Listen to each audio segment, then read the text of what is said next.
کافروں نے کہا اس قرآن کو نہ سنا کرو، والغوا فیہ، اس پہ شور مچایا کرو، لعلکم تغلبون، تاکہ تم غالب آ جاؤ۔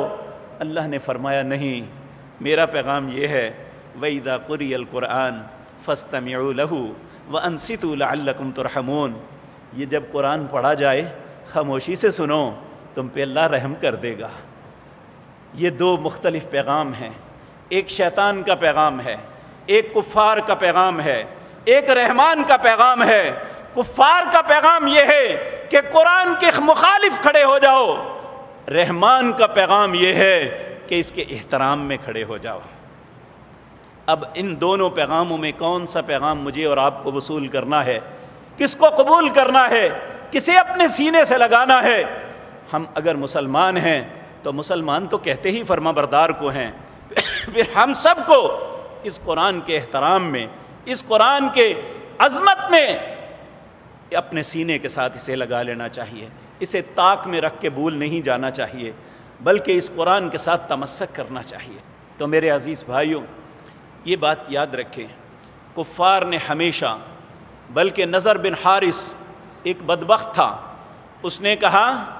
کہ تم سارے پیسے اکٹھے کر کے مجھے دو، میں گانے والی عورتیں لاتا ہوں، آلات مزامیر لاتا ہوں، قرآن کا مقابلہ ان سے کرتے ہیں، جب ان کا گانا ہوگا لوگ گانے کی طرف آئیں گے، قرآن کی طرف نہیں جائیں گے۔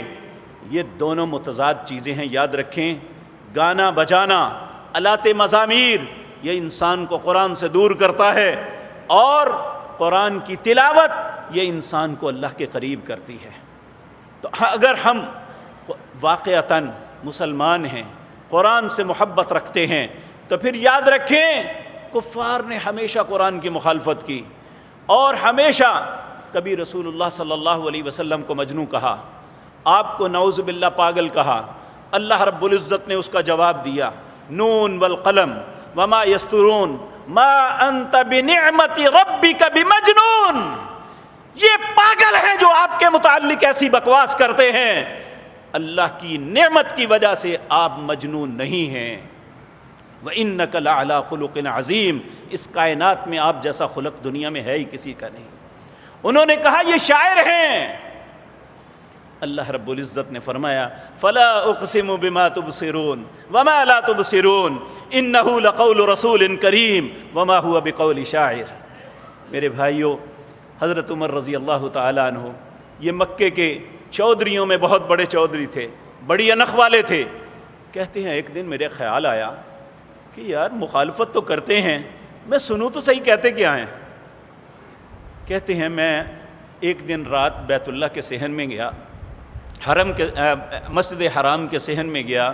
تو دیکھا رسول اللہ صلی اللہ علیہ وسلم حجر اسود اور رکن یمانی کے درمیان نماز پڑھ رہے ہیں۔ کہتے ہیں میں نے پیچھے سے کہ مجھے کوئی دیکھ نہ لے، میں بیت اللہ کے غلاف کے نیچے گھس گیا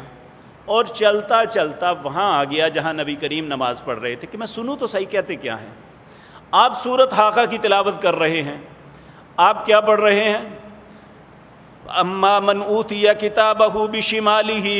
فیقول یا لیتنی لم اوت کتابیا ولم ادری ما حسابیا